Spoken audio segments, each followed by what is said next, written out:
राधे कृष्णा। जय बोलो सीता रामचंद्र भगवान की जय।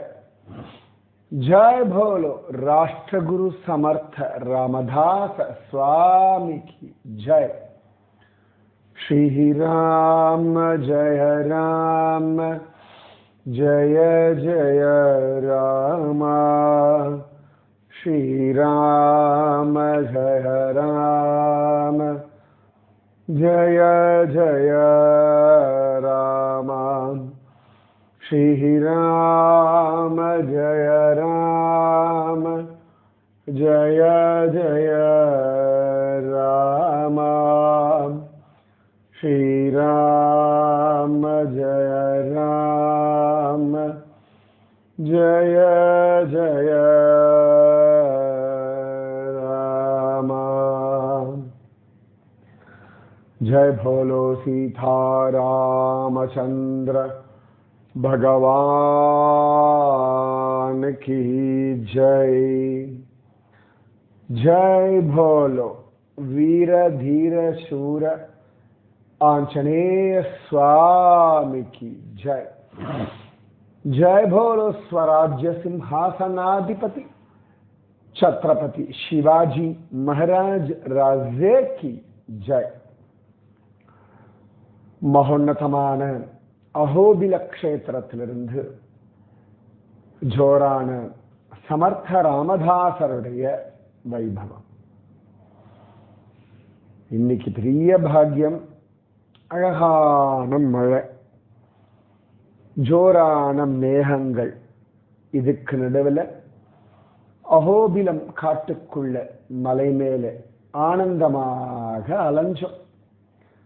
நரம் கலந்த சிங்கமாய் அப்படின்னு ஆழ்வா சொல்லும்படியான நரசிங்கத்தை அழகாக ஜுவாலா நரசிம்மராக, மாலோல நரசிம்மராக, அஹோபில நரசிம்மராக, பிரகலாதனுடைய பள்ளிக்கூடத்துல குகைக்குள்ள நரசிம்மராக, அற்புதமான காரஞ்ச நரசிம்மராக, வராக நரசிம்மராக தரிசனம் பண்ணும். நிஜமாவே சரீரம் ஆரோக்கியமா இருக்கிறது எவ்வளவு முக்கியம் அப்படின்றது இந்த மாதிரி அஹோபில க்ஷேத்திரம், காடு, மலை, பாறை, மழை இதுக்கு நடுவில் நடக்கும்பொழுதுதான் புரியும்.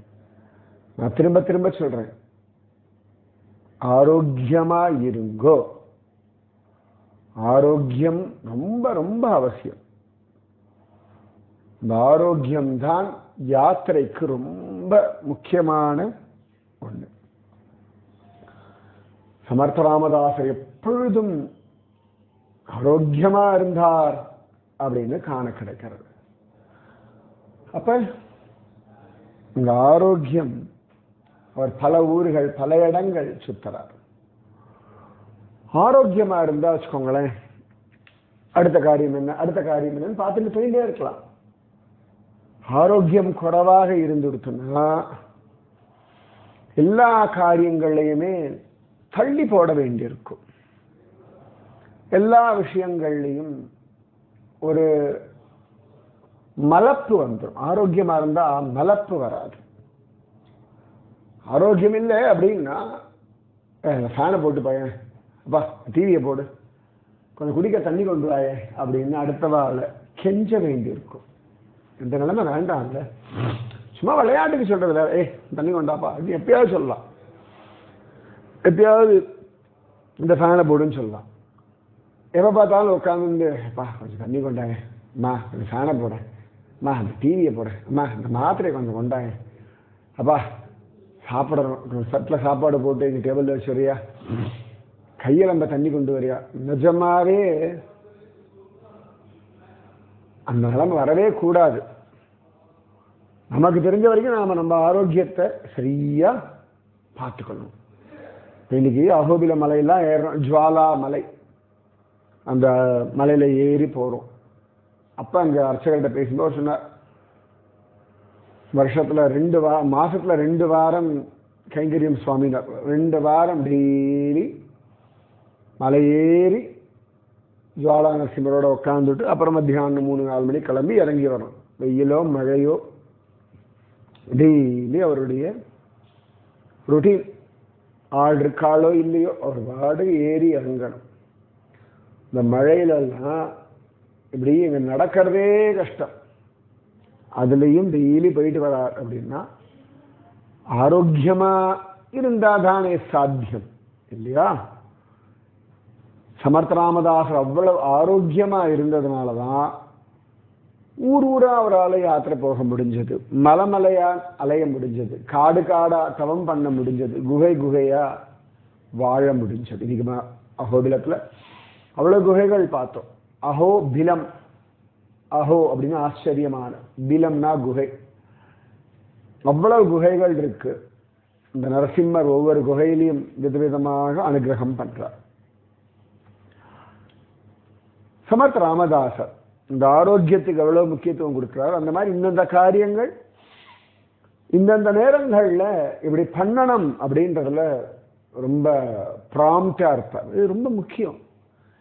சரி, சாப்பிட்றீங்களா? நன்னா சாப்பிடணும். சமைக்கிறீங்களா? நன்னா சமைக்கணும். ட்ரெஸ் பண்ணிக்கிறீங்களா? நன்னா ட்ரெஸ் பண்ணிக்கணும். குழந்தைகளை கொஞ்சம் நன்னா கொஞ்சணும். மனைவியோட கணவனோட ஏகாந்தமா நன்னா ஏகாந்தமா இருக்கணும். ஆபீஸ் வேலை பண்றீங்களா? பி சின்சியர், நன்னா ஸ்ரத்தையோட பண்ணணும். கோவிலுக்கு போறீங்களா? எல்லாத்தையும் ஒண்ணு விடாம தூண் தூணா கோபுரத்திலிருந்து கர்ப்பகிரகம் வரைக்கும் நிறுத்தி நிதானமா ஜாமனு பார்க்கணும். ஸோ அதுதான் முக்கியம். புரியறதோ? வாழ்க்கை அனுபவிக்கிறதுக்கு எல்லா காரியத்திலையும் அந்த ஸ்ரத்தை வேணும். அதான் லைஃப், ரைட்? ஏதோ சாப்பிட்டு என்னமோ படுத்துட்டு என்னமோ தாம்பத்தியம், என்னமோ வேலை பண்ணோம், என்னமோ சம்பாதிச்சோம். அது மெக்கானிக்கல் லைஃப் இல்லை, மிஷின் லைஃப் இல்லை. ஒரு ஜீவனோட இருக்கலாம். நேற்று என்ன சொல்லுங்க, ஆத்மார்த்தம். சரியா? அந்த ஆத்மார்த்தம் ரொம்ப அவசியம் வாழ்க்கையில். சமர்த்த ராமதாசர் இந்த உற்சவம் எல்லாம் நடக்கும். நிஜமாவே கோவில்களில் வேலை பண்ணுறதுன்றது எவ்வளோ பெரிய கஷ்டம் தெரியுமா?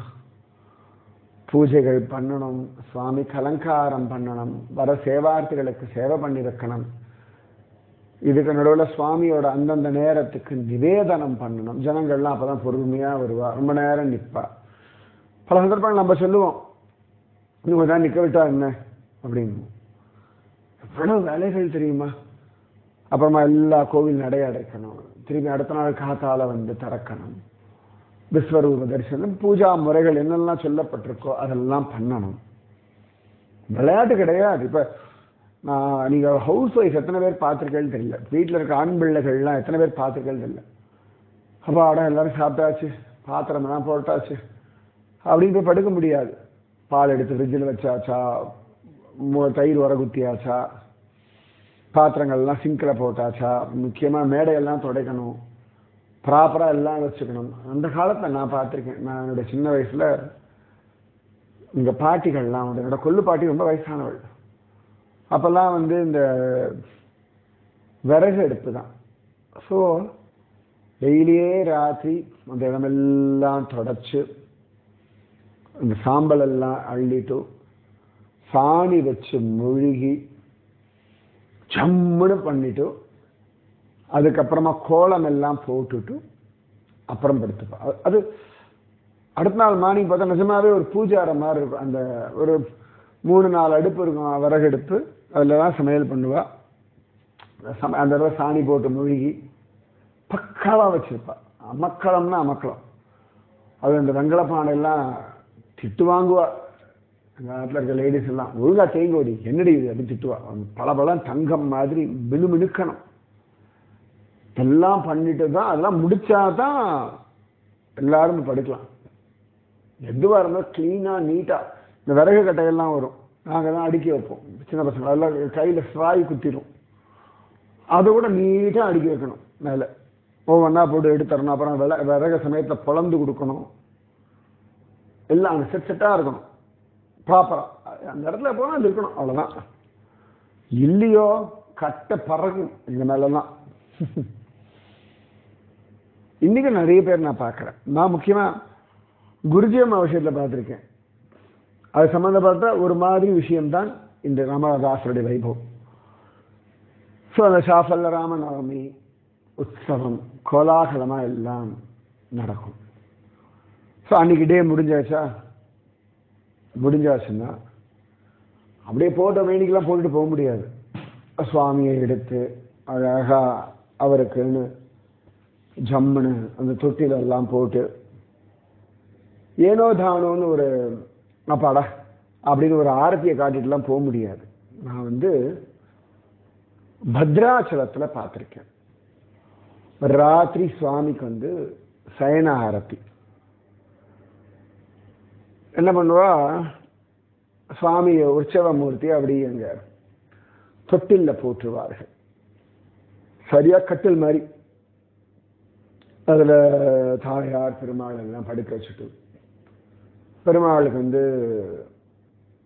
ராத்திரி தாம்பூலம் எல்லாம் கொடுத்துட்டு அப்புறமா விசேஷமா இருக்கும் அந்த பால். ராத்திரி சுவாமிக்கு குங்குமப்பூ கல்கண்டு இதெல்லாம் போட்டு நல்லா பால் கொடுத்துட்டு அப்புறம் அழகாக படுக்க வச்சு தாலாட்டு பாடுவார்கள். பத்ராச்சல ராமதாசருடைய கீர்த்தனைகள் அது ரொம்ப அழகா இருக்கும். சிங்கார ரசம் அது அழகா பாடுவார். அப்படி பாடிட்டு இருக்கும் பொழுது பாடுறதுக்கு ஒருத்தர் இருப்பார். பக்தாவெல்லாம் சில பேர் உட்காந்து அந்த சேவையை அனுபவிக்கலாம். அப்ப அர்ச்சகர் என்ன பண்ணுவார், சுவாமிக்கு அழகா கை காலெல்லாம் அப்படி அழகா பிடிச்சு விடுவார். ரொம்ப அழகா இருக்கும் அந்த பாவம். இந்த மாதிரி நம்ம கல்லழகர்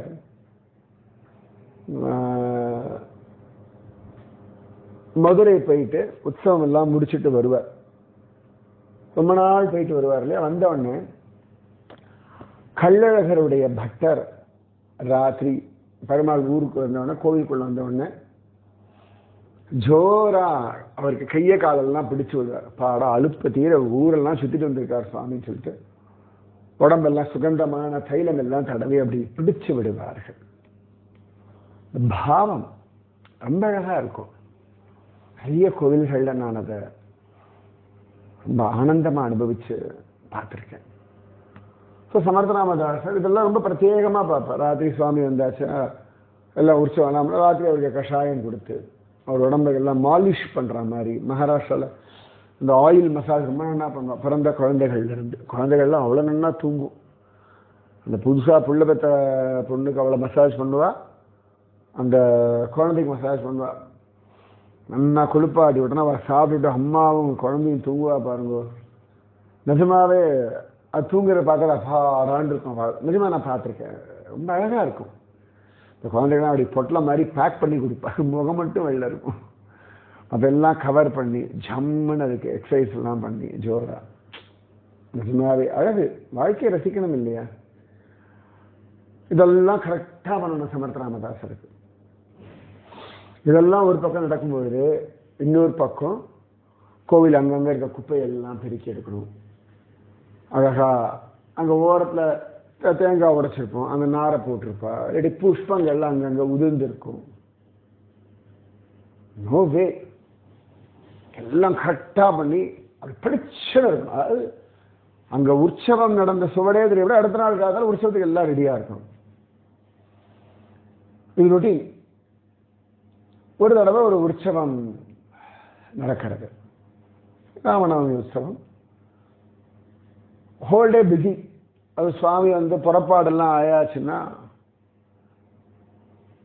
மூர்த்தி அழிச்சுண்டு வெள்ளை எடுத்துட்டு எல்லாரும் சேவிச்சு பெரிய வேலை. அஹோபிலத்தில் பார்க்கணும். இந்த ஜனவரி 14 மக்கர சங்கராந்திக்கு ஜுவாலா நரசிம்மர் அவர் கூட இன்னொரு நரசிம்மரும் உற்சவத்துக்கு கிளம்புவா. ஊரா போவா. கிட்டத்தட்ட ஒரு 40-50 நாள் சுவாமி காடு மலை கிராமங்கள்லாம் தெரிஞ்சுட்டு அப்புறம் தான் அஹோபிலம் கோவிலுக்கே வருவா. ராப்பகலா அர்ச்சகாலம் அலைவா. ஒவ்வொரு நாள் ஒவ்வொரு கிராமத்தில் தங்குவா. அதோட சுவாமியோட போகணும். ரோடு எல்லாத்தி அத்தனை ஜனங்களும் அவரை கொண்டாடுவா. அசாத்தியமா இருக்கும். அதெல்லாம் வாழ்க்கையில நிச்சயமா பார்க்க வேண்டிய, அது வரைக்கும் போனதில்லை, பட் ரொம்ப ஆசை உண்டு. அப்போ நிஜமாவே அந்த அர்ச்சகர்கள், அந்த கைங்கரிய பறவைகளுக்கெல்லாம் ரொம்ப டயர்டாயிடும். திருவல்லிக்கேணி பார்த்தசாரதி பெருமாள் வருஷம் ஒரு தடவை அங்கிருந்து கிளம்பி ஈக்காடு தாங்கள் வருவார் கிண்டி கிட்ட. ராத்திரி எல்லாம் வந்துட்டு அங்கே சேர்த்து அடுத்த நாள் காத்தால் திரும்பி போவார். என்ன ஸ்ட்ரென்த் இருக்கணும். பத்மநாபர் ஆராட்டு உற்சவத்துக்கு கோவில்லேருந்து ஒரு 5-6 கிலோமீட்டர் தள்ளி இருக்கக்கூடிய சங்குமுகம் கடற்கரைக்கு வருவார். அன்னையா லாஸ்ட் உற்சவத்தில் ஆல் த வே சுவாமி போயிட்டு வந்து ராத்திரி வரும்போதே 8-9 மணி ஆகிடும். அப்போ மத்தியானம் அன்னைக்கு அந்த ஸ்ரீபலின்னு சொல்லுவாள், அது கட்டாயிடும். அதை போஸ்ட்பான் பண்ணி ராத்திரி பண்ணுவாள். ராத்திரி ஸ்ரீவேலி ஒன்று உண்டு, அதுதான் வெளில போயிட்டு வந்துடுறாரு இல்லையா. ஸோ அந்த ஒரு ஸ்ரீவேலி ராத்திரி நடக்கும். அப்போ 12 மணிக்கு ஆளே இருக்க மாட்டா. அப்போ கூட அந்த பூஜை பண்ணக்கூடிய போத்தி வாழலாம் ராத்திரி 12 மணிக்கு அப்போயும் கட்டின்னு சொல்றதுக்கு ஆள் உண்டு. அப்போ பிரதட்சணம் 3 பிரதட்சணம் பண்ணிட்டு அப்புறம் உள்ள போய் சுவாமி படுக்க வைப்பா. அப்போ ஒரு ஆரத்தி வேற உண்டு. ஆளே இருக்க மாட்டா. லிட்ரலா பண்றதா மட்டும்தான் இருப்பா. ஆனால் அப்போ கூட அந்த ஸ்ரத்தையோடு அங்கே பண்றதை நான் கண் கொண்டு பார்த்துருக்கேன் நம்ம திருவனந்தபுரத்தில். இதெல்லாம் மகாத்மாக்கள் ரொம்ப அழகா பண்ணி வச்சிருக்கா. அது சமர்த்தராமதாசர்லாம் ரொம்ப ப்ராம்ப்ட். ஒரு தடவை என்ன ஆயிடுத்து, இந்த உற்சவம் என்னமோ கொஞ்சம் டயர்டாயிட்டானுங்க பசங்க, எல்லாம் நல்ல வயசு பசங்க தானே. அப்படியே போய்ட்டு நாளைக்கு காத்தால பார்த்துக்கலாம்டா அப்படின்னு சொல்லிட்டு அவாவா போய் படுத்தாச்சு. சமர்த்தராமதாசர் அவருடைய அறையில் இருந்தார். திடீர்னு வந்துட்டார். இந்த குருமார்களை நம்ப முடியாது. என்னைக்காவது நம்ம இந்த அஸ்ரத்தையா இருப்போம் பாருங்க, அன்னைக்கு தான் மாற்றுவோம். ஸ்ரத்தையோடு இருக்கும்போது தான் பெருசாக கொண்டாட்டம்லாம் இருக்காது. என்னைக்காவது அஸ்ரத்த அப்படின்னா அன்னைக்கு தான் வசமா மாற்றுவோம். சமர்த்தராமதாசர் பார்த்தார், என்ன கோவிலின் சப்தம் எல்லாம் ஒன்றும் வரல. இவ்வளவு நேரம் இந்த வேலை நடக்கணும், அந்த வேலை நடக்கணும், பெருக்கணுமே, சப்தம் வரலையேன்னு வந்துட்டார். பார்த்தா அந்த பசங்க எல்லாம் தூங்கிட்டானுங்க. சமர்த்தராமதாசர் யாரையும் எழுப்பல. அவர் பாட்டுக்கு வந்தார். கோவிலை சுத்தம் பண்ண ஆரம்பிச்சுட்டார். எங்கெல்லாம் உண்டோ பெருக்கி. அது ரொம்ப மைல்டா பண்றாரு. ஏன்னா எல்லாரும் படுத்துட்டாச்சு, சுவாமியும் படுத்துட்டார். ஆனாலும் சத்தம் வராம எப்படி ஒரு கை குழந்தையோட அம்மா குழந்தை தூங்கினதுக்கு அப்புறம் சில காரியங்கள்லாம் பண்ணுவார், சப்தம் வராமல். அதே சமயத்தில் காரியம் பண்ணும். அந்த மாதிரி பண்ற ரொம்ப ஸ்ரத்தையோட. அவர் பாடுக்கு ஸ்ரீராம ஜெயராம ஜெய ஜெயராம அப்படின்னு ஜபிச்சது. கொஞ்ச நேரம் ஆச்சு. ஒரே ஒரு சிஷ்யன் மட்டும் டக்குன்னு எழுந்து பார்த்தா சமர்த்தராமதாசர் இந்த பெருக்கி தொடச்சி குப்பையெல்லாம் அள்ளின்னு இருக்கார். ஓடி வந்தான். மகாராஜ், நீங்க என்ன இந்த அல்ப வேலைகள்லாம் நீங்க போய் பண்ணலாமா? சமர்த்தராமதாசர் சிரிச்சார். அல்ப வேலையா? இப்போ கோவில்ல சுவாமியை தொட்டு பூஜை பண்றது, அலங்காரம் பண்றது, பகவான் முன்னாடி வேதம் சொல்றது, புராண இதிகாச பிரவச்சனங்கள் பண்றது, பாராயணம் பண்றது, இதெல்லாம் மட்டும்தான் வசதியோ? ஏன் பெருக்கிறது துடைக்கிறதெல்லாம் அல்பமா? உனக்கு தெரியுமா, இந்த வேதம் படிச்சு சொல்றவாளுக்கு கூட சமயத்துல அகம்பாவம் வந்துடும். கதைகள் சொல்லி உபன்யாசம் பண்றவாளுக்கும் அகம்பாவம் வந்துடும். பூஜை பண்றவாளுக்கும் அகம்பாவம் வந்துடும். நான் அந்த சாமியை தொட்டு பூஜை பண்றேன்னு. ஆனா அவளுக்கெல்லாம் கூட சமயத்துல இந்த அகம்பாவத்தினால பகவத் அனுபவங்கள் பெருசா கிடைக்காது. ஆனா நீ சொல்றிய இது அல்பமான வேலைன்னு, பெருக்கிறவாளுக்கெல்லாம், வாசலை பெருக்கிறவாளுக்கெல்லாம் வைகுண்ட வாசல் திறந்திருக்கும் தெரியுமா உனக்கு? எல்லா கைங்கரியமும் வசதி தாண்டாக்கும். அந்த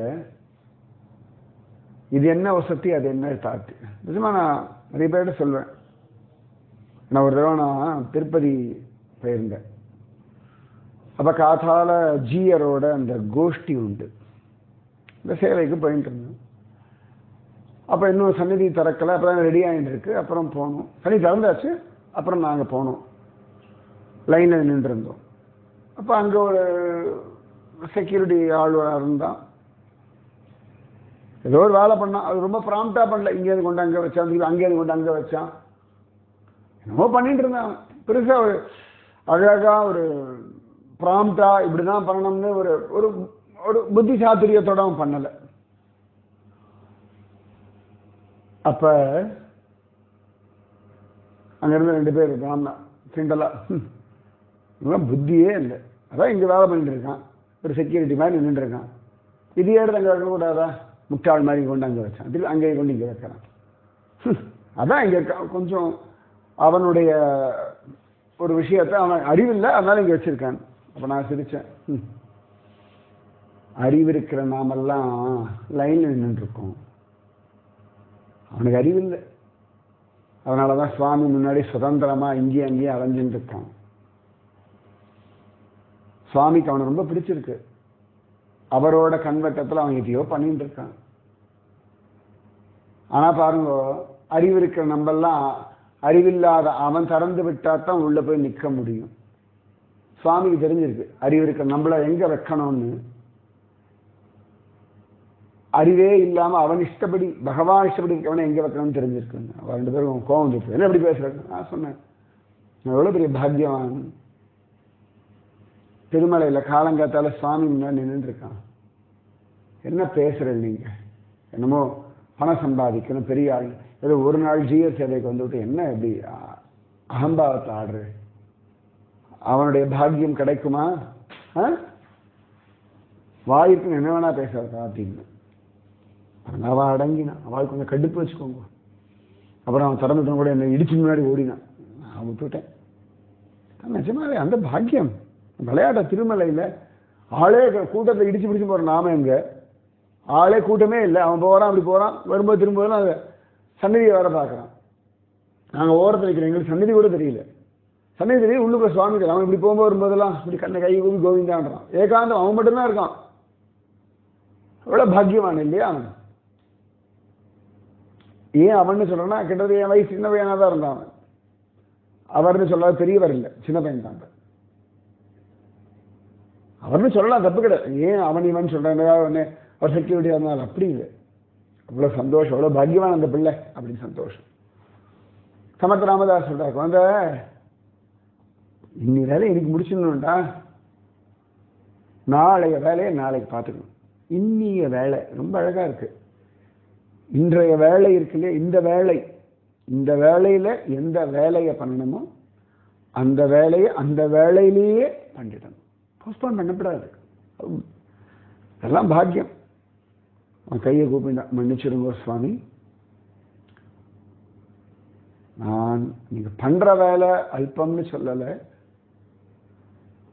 நீங்கள் பண்ண வேண்டாமே, சரிடா நான் பண்ண வேண்டாம், நீங்கள் யாரும் பண்ணலையே, நீங்கள் யாராவது பண்ணுற அன்னைக்கு நான் வந்திருக்கேனா, பண்ணியிருக்கேனா, நான் பண்ண வேண்டாம்னு சொல்கிறேன்னா பண்ணாதபடி நீ நடந்துக்கோங்க.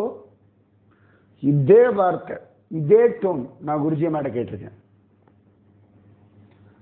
ஒரு குரு இதெல்லாம் பண்ணக்கூடாதுன்னா பண்ற நிலைமையில் நம்ம கொண்டு போய் வைக்கக்கூடாது. நம்ம ஒழுங்கா பண்ணாவா ஏன் பண்ண போறா? So simple. எந்தெந்த வேலையை எந்தெந்த விதத்தில் எப்படி கரெக்டாக பண்ணணும், அந்தந்த வேலையை அந்தந்த வேலையை கரெக்டாக பண்ணணும். அது குருஜி அம்மா பெரிய ட்ரைனிங் எனக்கு, பெரிய ட்ரைனிங். தூங்கணும், என்ன தூங்கணும்டா அந்த டைமில், தூங்க வேண்டிய சமயத்தில் தூங்கணும், பேச வேண்டிய சமயத்தில் பேசணும், அமைதியாக இருக்க வேண்டிய சமயத்தில் அமைதியாக இருக்கணும், சாப்பிட வேண்டிய சமயத்தில் சாப்பிடணும், சிரிக்க வேண்டிய சமயத்தில் நன்னா சிரிக்கணும், பிரார்த்திக்க வேண்டிய சமயத்தில் நன்னா பிரார்த்திக்கணும், ராதாராணி மாதிரி கிருஷ்ணன் அனுபவிக்க வேண்டிய சமயத்தில் நன்னா அனுபவிக்கணும். சரியா? அப்புறம் சிஷ்யாலாம் எழுந்து ஓடி வந்தா, மன்னிச்சிடுங்க குருநாதா. சமத் ராமதாஸ் சொன்னார், உடம்புல டயர்ட்னஸ்ன்றதை விட மனசில் அஸ்ரத்தை. காத்தாலேருந்து சுற்றின்னு இருக்கோம், உடம்பு கலப்பா இருக்கு அப்படின்னா கலப்பா இருக்கு, அவ்வளோ உடம்புக்கு ஏற்ற மாதிரி பண்ணும். உண்மை அதுதான். இப்போ நான் ராத்திரி 10:45 ரெக்கார்ட் பண்ணிட்டு இருக்கேன். இன்னைக்கு மலை ஏறியாச்சு இறங்கியாச்சு டயர்டாக நினைச்சேன்னா பண்ண முடியாது. ஓ எனக்கு இன்னைக்கு பாக்கியம் உங்க எல்லாருக்கும் அகோபிலத்தில் சமர்த்தராமதாச வைபவத்தை சொல்லிடணும் அப்படின்னு ஒரு ஆசை. பகவான் பலத்தை கொடுத்துட்டான், உட்காந்து சொல்லிட்டு இருக்கேன். அதனால பி சின்சியர், ஸ்ரத்தை. சரியா? கைங்கரிய மகிமா. எந்த கைங்கரியம் பண்ணாலும் ஸ்ரத்தையோடு பண்ணுங்க. நீங்க உங்களை குளிப்பாட்டிக்கிறது நல்ல கைங்கரியம், உங்களை நன்னா வச்சுக்கிறது பகவத் கைங்கரியம். அது மாதிரி கோவிலா இருக்கட்டும், வீடா இருக்கட்டும், நீங்க தங்குற இடமா இருக்கட்டும், பெர்ஃபெக்டா வச்சுக்கோங்க. இதெல்லாம் ஒரு தர்மம். சரியா? ராதே கிருஷ்ணா. அது மாதிரி இன்னைக்குதான் நாங்க இந்த வகுப்பில மலை ஏறி இறங்குறோம். படியெல்லாம் போட்டிருக்கா. பண்றவா அதை ஸ்ரத்தையோட பண்ணலைன்னா எப்படி நம்மளால ஈஸியா ஏறி இறங்க முடியும்? Just imagine. நான் துங்கநாதெல்லாம் ஏறுவோம். நான் சொல்லுவேன், எப்படி இந்த இடத்துல அப்படி பாறை பாறையா போட்டு இவ்வளவு அழகா நமக்கு பாதை உண்டாக்கி கொடுத்துருக்காம நடக்கிறோம். அவளுடைய ஸ்ரத்தைக்கு நமஸ்காரங்கள் அப்படின்னு சொல்லுவேன். நிஜமாவே. ஸோ ஸ்ரத்தாவான் லபத்தே ஞானம். பகவான் கீதை சொன்ன ஸ்ரத்தை உடையவன் ஞானத்தை அடைகிறான். அவங்களுடைய சின்சியாரிட்டி எப்படி? ராதே கிருஷ்ணா. ஸ்ரீராம ஜய ராம ஜய ஜய ராம. ஸ்ரீராம ஜய ராம ஜய ஜய ராம. जय बोलो सीता रामचंद्र भगवान की जय. जय बोलो राष्ट्र गुरु समर्थ रामदास स्वामी की जय. जय बोलो वीर धीर सूरांजनेय स्वामी की जय. जय बोलो अहोबिल क्षेत्र की जय. जय बोलो स्वराज्य सिंहासनाधिपति छत्रपति शिवाजी महाराज राजे की जय. जय हिंद. भारत माता की जय. जय बोलो प्रहलाद महाराज की जय. जय बोलो अहोबिल क्षेत्र की जय. राधे कृष्ण.